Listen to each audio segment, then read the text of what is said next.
My name's Tim Dalton. I'm in an interesting position in my life because when I wrote the abstract for this, it was many, many months ago, as you all were, and I was deeply embedded in academia. And last Thursday at 4:30, I handed my notice in and walked out, never to be involved in academia ever again. I was at the Melbourne International Film Festival. I now live in Melbourne. And someone came up to me from one of the very, very large international global entertainment corporations and pretty much gave me a glass of champagne and offered me a job. And I've had a difficult year with some personal stuff, which I won't go into.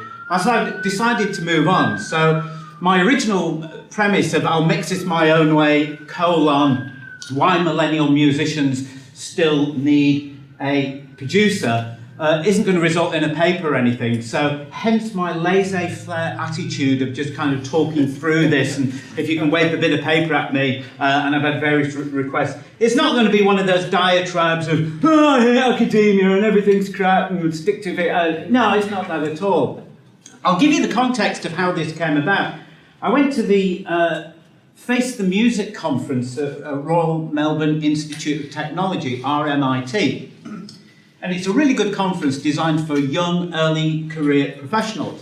One of the panels that caught my eye was the role of self-producers.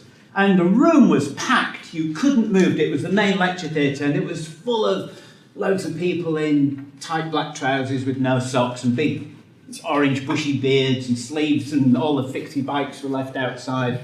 And this panel was chaired, and it went something along the lines of, and I must admit, I played it for big laughs. I don't think I was very, very professional. I wasn't part of the panel, I was just watching it. And these kids sat on this panel and they kind of went, oh yeah, you don't need a producer anymore. We made our last album without a producer. And I kind of thought, yeah, it sounded atrocious. And then they started saying things like, yeah, we'd never used a real drum kit before, so we spent 3 months trying to work out how to record a real drum kit. And I put my hand up and the chair said, what have you got to say to that? And I said, had you got a record producer, you wouldn't have wasted those 3 months. And there was a vague murmur. And then we went on to another big diatribe of, yeah, we'd never mixed before, we couldn't get the automation to work, and we didn't realise that all the EQ we'd done wasn't working because you had to push the white button with EQ on it. And I put my hand up, and they said yes, and I gave exactly the same answer. If you'd have got a record producer, you wouldn't have done that. And this went on and on and on. And eventually at the end, it was like a chorus line where everyone in the room just joined in with me, and I put my hand up, and it just kind of, it was very childish, very silly for a middle-aged man to be doing that kind of thing. And I must admit, some of my colleagues came to me, and I made a lot of enemies, and you know, the guy who used to run the music degree, who passed away recently, he actually came up to me and said, there is no way you'll ever work for RMIT with an attitude like that. So it's probably a good idea that I've moved out of academia. I got involved in academia and teaching pop music 24 years ago, so I've got exactly 24 years of experience of that. But I've also got 40 years of experience of being an engineer, a live sound engineer, a record producer. I've owned a studio, I've managed artists. I was also an A&R guy for a long, long while, and I was, so I've worked with a load of names and stuff, which you can buy my book, one of my books, any of my books. Please buy my books, and you could read about that. I've also written about my experience of why I'm giving up teaching. I wrote it on my iPhone during one of the sessions, and it'll be published in the fanzine. So you can get the backstory there. So I was interested why musicians feel they don't need a producer anymore, and it's interesting. I've watched a change in the pedagogy of how we do this. When I first got started 24 years ago, my first teaching job, I was a mature student. I didn't go to university till I was 30 because I left school at the age of 15 to go on tour with a band called The Clash. So I spent the first few years of my life on tour with The Clash and realised I couldn't read and write. So I put myself, and eventually got a place on a degree at the age of 30, and they gave me a job teaching. And in those days, it was just on the cusp when we started to teach formally record production. And it was very much that classic didactic mode of teaching. Right, everybody, come and stand here. Right, this is a compression. If you press this button, this will happen. Do you hear that? Good. Right, if I get this and turn this. And there'll be one studio and teams of kids. So I understand how things have changed. This is something I filmed on my last night of the last thing, and I've moved towards, all of you have done, project-based learning, which kind of fits in with Rob's notion of It's agile teaching, it's agile product design. It's where the teacher moves off the stage and stops being the sage of the stage and becomes that aide on the side. And what we do, we get kids to do stuff. So this is one of the last projects that I got them to do. Let's hope the audio happens. Let's hope the video plays. Damn! What did I not do, right? Yeah.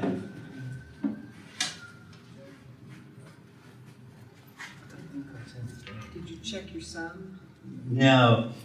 This is the laptop I was planning to produce. If you've got a producer, this would happen. Yeah, I know. System perhaps. Yeah. Oh well. Choose the HD one. That was. That's annoying. Yeah. But that's not doing anything. So. Well, do you know what? Would it play? Just off the computer. It gives you an idea.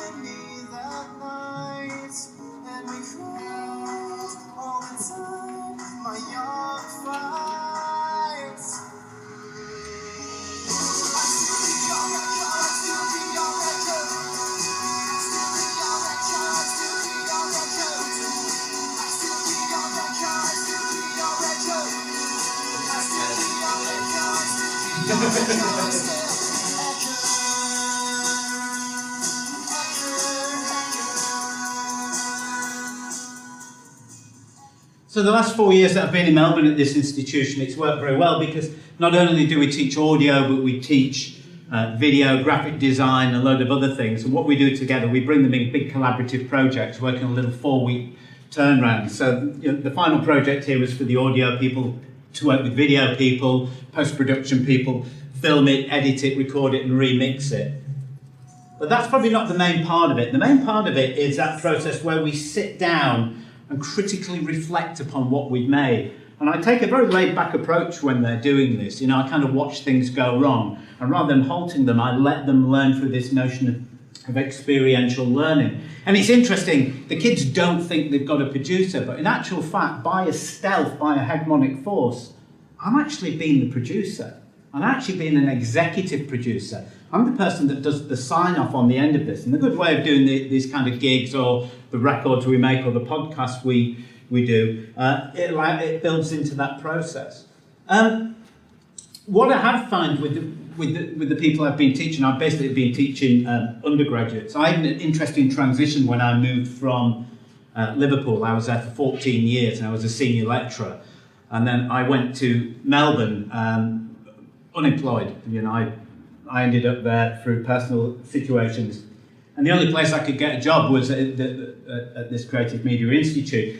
And they employed me as a junior lecturer. And they refused to make me a senior lecturer, even though I'd been associate professor. And so it was interesting. And when I got there, I met an interesting bunch of kids. And I noticed that they were technologically deterministic.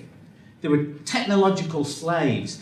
You know, at a certain level, they'd get to go in with quite a few Neve studios and full of equipment, and they would jump up and down and wet themselves and start plugging in patch bays and put, 15 distressors all in a chain, all ducking the hi-hat off the Ableton-enabled spectral EQ'd waves plug-in that was ducking off the harmonium. And then you go, why have you done that? And they go, oh, it's just awesome, isn't it? I go, why have you done that? So I noticed that a lot of them were technology slaves. I'm a big fan of Richard James Burgess. You probably all are, aren't you? Yeah, that originally when he wrote that, The Art of Record Production, and then when records stopped being trendy, he made it The Art of Music Production. I guess now records are trendy, he'll probably turn the title back again, won't he? But I love that 7 notions of what constitutes a great piece of work. The song, and someone's already mentioned that a number of times today. It's got to be about a great song. That's something where a record producer can help. Finding that great song. How do you stress test that song? Do you know how I stress test it? I get a cowbell and a stick or an acoustic guitar with 3 strings because 2 of them are broken. And if you can sing a song like that, I normally do that. I normally stand up with a guitar when I do it in class and play Reckless Eric's Whole Wide World. Because I was in the pub when Reckless Eric wrote that in Hull when I was at art school with him in 1970, whatever. You also mentioned about the vocal. The vocal is the second most important one of those. And if we consider Roland Barthes' grain of the voice that it's the most misunderstood instrument in the world. That's why we get into all this meta-discourse and meta-technology, trying to describe the undescribable about what the human voice is. If you ever do one of those tests with the students where you're playing a record and you go, what are we listening to, what's there? They quite often miss that vocal arc. The third in that list is that notion of arrangement, where you put stuff. Okay, technology can help there, but it's an experiential thing. Just because you can chop stuff up, and even Professor Rob said, oh yeah, I chopped stuff up and I moved it around, and then whoops, I realised it was all out of time and I had to get experience it. I'm not having a go, Rob, sorry. Number 4 on the list is the engineering, and the engineering should be subservient to everything else. And what I've found with the students I've been working with over the last 24 years, they love just putting equipment on for the sake of equipment. I'm from a period of time when I started, it was all based around analog and there was no screen to look at. These days everyone's glued to a screen, and I've got this trick, you probably all do it when you're teaching, where you turn the screen off or pull it, and they all go, oh my God, why does it sound rubbish? And it's exactly the same. I've just turned the screen off. Right, I need to get a move on, don't I? The mix would be the next one. Pulling that mix together. Now, the problem with working in computer screens and working on boxes, all these things get deep compartmentalised and all become part of the same thing. So I'm quite big on trying to stress process. And to me, that's one of the things that a record producer can bring to this, is that notion of process. What are we doing now? I think the rejection of record producers by millennials, and I'm rowing back on using that word millennial, because I saw a young guy present upstairs. Oh, there he is. And he was fantastic. And I thought, shit, I'm going to have to change my presentation, because he completely blew out all the water of all the things I say about millennials being lazy and not bothered, because he was amazing and he was interesting and he knew more than I did. So I've had to row back on that one already. Also, that notion of timelessness, which again, all records or good records should be timeless. And I love the philosophical element that all records should have a great big beating heart. Yeah, and I'm with Immanuel Kant on this, and that's very old-fashioned, but anything from the original critique of judgment about aesthetics, anything that's made out of love cannot inherently be bad, so I'm a big believer in that. And I think that's some of the ways in which a record producer gets involved. A lot of the students I work with, I find that just because they can go on YouTube and look at everything, and there's generally some guy go, hi, my name's Brad, and I'm going to show you how Waves plugin work. It's really easy. I always turn up to 11. That's the setting I always use, and I put it on everything. And they come in, they just kind of reproduce what they've been shown of YouTube. I think that's where, the teaching needs to stand back. I mean, it's interesting, again, because Richard James Burgess kind of outlines the roles of different record producers, and I think you're all familiar with that. I think there's a misconception here with younger engineers that they think of a record producer as someone like, the traditional in a suit with a tie George Martin, the traditional, if we were to use Marx's terminology, a gatekeeper in the traditional sense, allowing people to come into a very expensive asset and decide who can and can't use it. You're familiar with the Beatles, had to come in the back door of Abbey Road Studios when they first came in, and George Martin comes in the front door. That's why classical musicians still wear tuxedos and ties from the days when they were considered the same as waiting staff. If we look at Richard James Burgess again, he looks at different strategies for different types of record producers. I'm old enough to remember going into some recording studios when I first went into Maida Vale, and there would be the mixing console with all the knobs on it where the engineer would sit, and behind that would be what was called the producer's desk.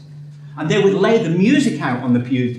And then someone worked out that, hey, you could rack all the gear up under that as well. And then you've got, and I love that notion of moving that back.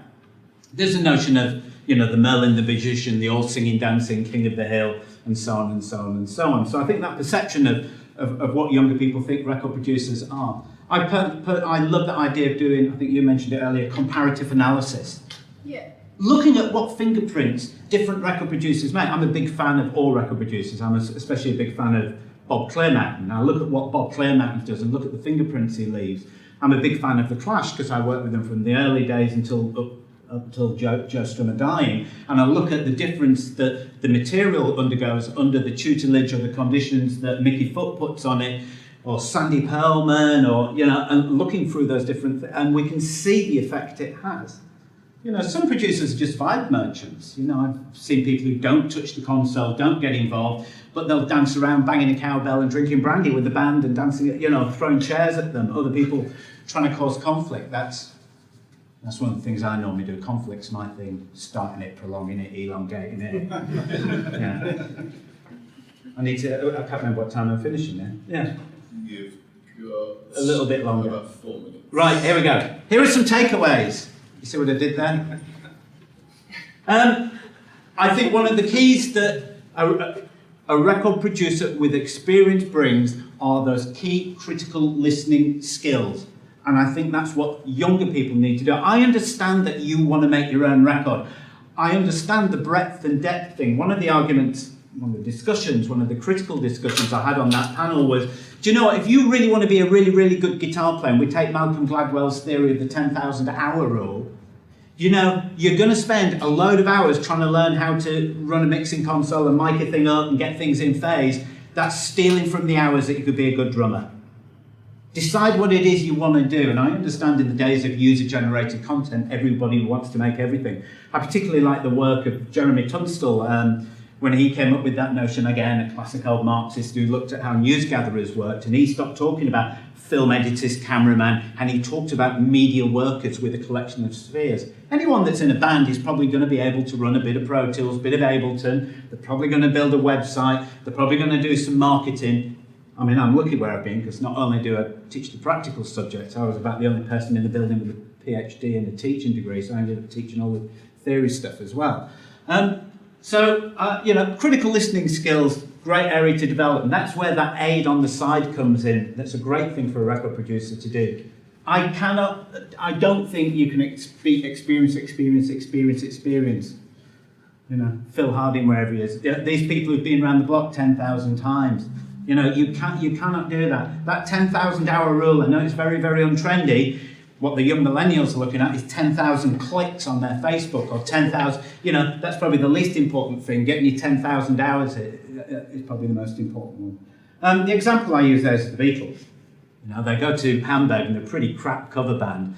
If you take the 2 years that they were there and you times the amount of hours that they're on stage there, do you know what number it comes out to? Of course you do, it's 10,000. That's why they came back, became an amazing band, because they got experience. Now, the big part of this, where this brings it home, I think, is critical reflection and analysis.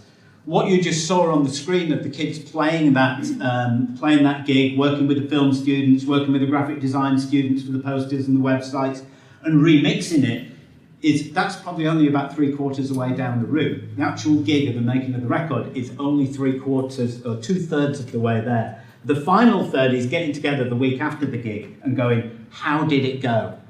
What were its strengths? What were its weaknesses? What were the opportunities? Do some smart analysis, do BCG charts, do whatever works, do mind maps, do discussions. I make people stand up on the front of the stage and talk through. And invariably, they think it was really, really good. And it's not until you get to critical reflection stage where they start going, actually, we might have done this better. And had we have pushed the work out and got Johnny to do the Pro Tools and Debbie to do the miking up and someone to do the stage, it would have worked better. So I think critical reflection is a really, really big part of that. And finally, Matt, I think my final thing is what a experienced record producer can bring to this is mentorship. And I think it's something that we're very short of in this industry. And it's good to see Dave from James here, because essentially that's what you're about. It's about bringing mentorship into this workplace. I'm aware that there's a lot of I'll be very delicate the way I said this, I've noticed that there are a lot of students that graduate and go straight to work teaching things without ever making a record or doing it. That's fine, I got a job the moment I graduated, but I've got 16 years experience on the road mixing sound for a heap of bands and so on. So I think mentorship is something that the modern day record producer should do. Maybe we redefine what the modern day record producer is, and we take that original Richard James Burgess version of all singing, all dancing, King of the Hill, aid on the side and all that, and we reconfigure that. It was interesting because when I spoke to some of those students, they go, oh no, we don't have a record producer, but I took it round and played it to my dad. I go, yeah, that's kind of record production. That's the external person coming in and having a listen to it. Yeah, well, we couldn't work out how to do it, so we went on the internet and looked. Yeah, that's kind of an offline record producer that you're using. You know, and I think I made my point.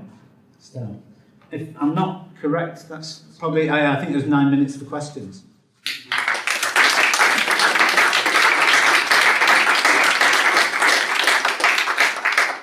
Thanks, Tim. I think a big part of record production is that the producer is the first representative of the listening public, working to make sure you present to the bigger listening public as best you can. Yes, I agree. I understand the notion of you might want to make your own demos while you're faffing around in your living room, or someone's singing in one room, feeding the cat, and the other one's programming and just coming up with the flavours and the tunes. But there does become a point where I think you need that external person in to start saying, do you know what, this needs to go, especially if you're looking for commercial success. I've had bands stand up and say to me, we're not looking for commercial success. I do a big comedy thing when I teach overview of industry, which is one of the things I teach. And I go, what do you do? Oh, I make sick beats in my bedroom, man. I go, how much do you make for each sick beat? Oh, yeah, well, I maybe get $3 for each one. Oh, and the average salary in Australia is 97,000, so let's just look at the number of sick beats you've got to make 97,000. Yeah. So you're not actually going to work in the industry, it's going to be a hobby, it's going to be a passion project. You know, if you want to be a professional, you need to think about nature and commerciality. And that notion of commodification is where the record producer comes in. Essentially, they're the conduit to commodification. Yeah. Taking your synapses in the brain, which is what songs essentially are, and then pushing them through that channel. And you know, I was an A&R man when I worked at Sony. The only thing they cared about was, was what sold. I made some beautiful records that didn't sell anything. Everyone hated me. Then I invented a band called Atomic Kitten, and I sold Shed Pals a record, and everyone thought it was a genius. And Atomic Kitten was a joke. I knew it was a joke. The girls in the band knew it was a joke. The music we wrote was rubbish. We made it on a computer. You know, it was just a laugh a minute, and it sold millions. So. You can read about it in my next book, Smoke and Mirrors. Tim, you make a lot of good points, but I feel like you're preaching to the converted. Like a lot of us teach music production. How do we get the message out there to... I've been a little bit flippant today because, like I said, originally when I wrote this was going to be a very serious academic paper because I was looking for high-impact journals to try and move my career forward. And eventually when I found out that, that wasn't going to happen, I thought, I'm just going to go to Huddersfield anyway. I did my Masters of Education degree here 27 years ago, and my mum and dad only lived down the road, so I thought I'd come and have a look at the place. So this has just kind of been winged. So apologies for me having a bit of fun with you. But yes... it's a great message to get out there. Yeah. I know I'm preaching to the converted. The thing is to get the students or musicians to understand themselves. You know, just because you're really good at drawing buildings, would you want to actually go out and do it yourself? Now, part of this is the general consensus of the way television works now, that notion of gamification. I blame Kevin MacLeod and Grant's designs. Because he spends all his time walking around going, if Rupert and Fresnel are going to build this eco house in the woods and they've never done it before. And it always goes wrong, and then they go over budget and glass doesn't arrive, and eventually they build a house which is a bit, and music production's kind of gone a bit like that. It's like, these two millennials are going to make this record, and and eventually they make it. And yeah, they make it. The record that came out of the session, is a band called Dorsal Fins from Melbourne. And the record sounds awesome, but the circulars round the block route it got to go there. And in the end, they had to take all the stems and all the mix files and give them to Cal Barter and get Cal Barter to mix it. And yet they had the audacity to sit on a panel in front of me and tell me they'd self-produced it. And when I stood up and went, what was Cal Barter's role? Someone clapped their hands and went, well, I think we'll call the whole day. So you did actually have a record producer. You just don't want to admit you have because it kind of looks uncool. Yes, well, you're the only person who's reacting. But the technological determinism you talked about earlier on. I think it's part of the reason for that is that the the people have twigged that the people making money from music these days are the people supplying the gear to make Absolutely, music. yeah. The retailers. It's a bit like the gold rush, the people who got rich with the people Yeah, supplying something the picks and hammers. The Pixar. I mean, I love the idea of doing some kind of reverse engineering in teaching. You know, I love the idea of kind of going, right, you've only got 16 channels.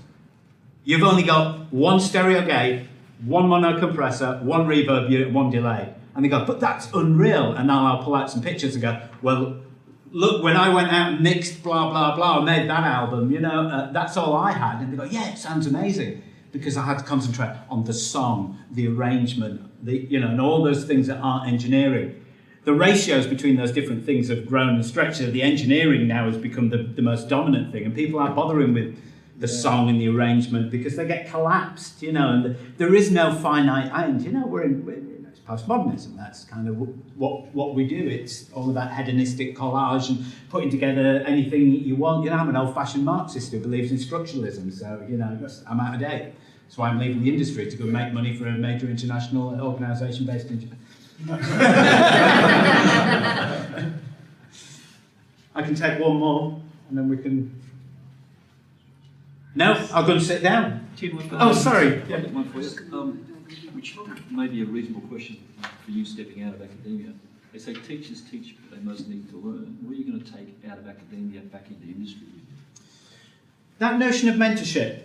The office that I'm going to in Melbourne is some huge tower block. It's like something out of Suits. It's all flashy TVs on walls, and there's all these young people wandering around. I think one reason I was worried that ageism was going to kick in, and there's no kind of mentorship or leadership there. So I'm going to take hopefully some of that in there and try and mentor it. My job gets a couple of associates, and those associates are just, whoa, isn't it great working in the entertainment industry? And it's like, yeah, except we've got some very tight things to do, and all we talk about in that industry is content. We talk about ourselves as content generators, and we just need to generate content. So I'm going to take forward that notion of mentorship and developing skills, and that notion of being lifelong learners. That things change in this world at a rapidly accelerating pace. So it's pointless learning what an SPX 990 does, because there'll be an SPX 992, and then there'll be a Rev 7 and then it'll be a plugin, then it'll be on a tablet. So don't learn that. Learn concepts. So I don't think I'm actually done with academia. I'm just waiting for someone to ring me up and go, I'm interested in going back into industry, because the last 3.5 years hasn't been, I've not enjoyed it very much. I've just been in a degree factory that we're just there, we don't fail anybody, we just make everything, everyone gets a pat on the back, no matter what you do, you pass and you move on, because it's a commercial organisation. It's the first time I've worked in one. The 14 years I spent at John Moores University, I've had a department there, were some of the happiest times of my life. And I don't regret handing my notice in and walking out, because I did it for personal reasons, the right reasons. I fell in love with a postdoc researcher who I've now married, so it's all perfectly legal, and we live in Melbourne. Well, she was 37, it's not like, don't judge me. The University of Huddersfield, inspiring tomorrow's professionals.